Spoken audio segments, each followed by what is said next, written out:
Hey, Pastor Steve Waldron, I hope you're having a great day in Jesus. Thanks for being with us. You know, every so often on the comment section, I'll get source comment, and I don't mind that really, people asking for the source. One thing, it is interesting to me, by the way, I'm Steve Waldron, pastor, New Life of Albany, Georgia. Thanks for being here. Is people, in a sense, wanting to take shortcuts to study. Now, I'm all for shortcuts, but there's some qualifications there as well. So I'm 57 years old, and so some of these subjects I started studying maybe when I was 18, 19 years old. And so over the course of time, I've got a library, maybe 20,000 volumes, something like that. And so I've read hundreds of books and then researched. Well, I've tried to research all 20,000. I don't have a book that I don't just, I don't just collect books. I have them for reasons and purposes in these type things. So sometimes when people say source, I'm afraid they're just like wanting what Google search or what Wikipedia entry to go to. And so my sources are usually books, and many times go into the dozens, if not to the hundreds, depending on the particular subject. And then some things are just like common knowledge, like, I'm trying to think, the gunpowder plot or some of the things around the gunpowder plot, is one thing that comes to mind, but there's so many things. And so a lot of it is, if you just read any good, thorough history, non-biased history of the gunpowder plot, you're going to run across these things.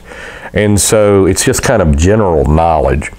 And so I understand what people mean when they say source. And I think in today's learning society, it's been noted, like in so much of our educational system, especially in the upper realms, that we want to teach people memorization and not how to think. And so they're just saying, well, what YouTube video did you get this from? I get this a lot at IBC, where I still teach some.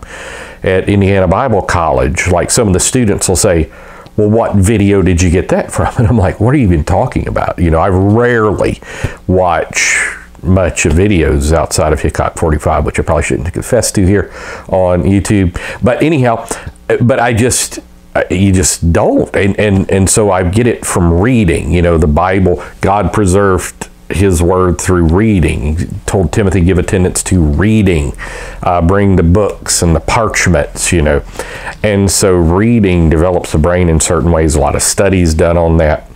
And so when he says the source, again, I don't mind them asking.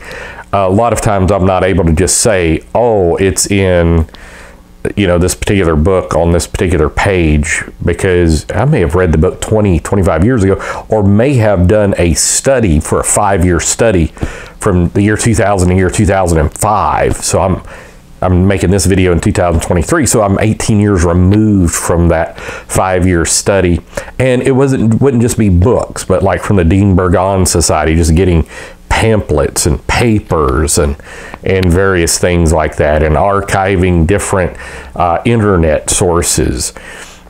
And so it can get lost there. I wish I could do that. I wish I just had the photographic memory to do that. So anyhow, but sometimes too, just the source question mark seems to carry a little bit of attitude with it too, like, well, we've never heard James White say this, so where did you get your information? Well, there's massive amounts of scholarship in various fields, well beyond narrow scholarship. And I do try to look at a wide range of scholarship usually. So God bless. I love you. Thanks for being here. Check out our other videos. Hit subscribe, bell notification. Hope I didn't come across to whatever. So God bless. Bye-bye.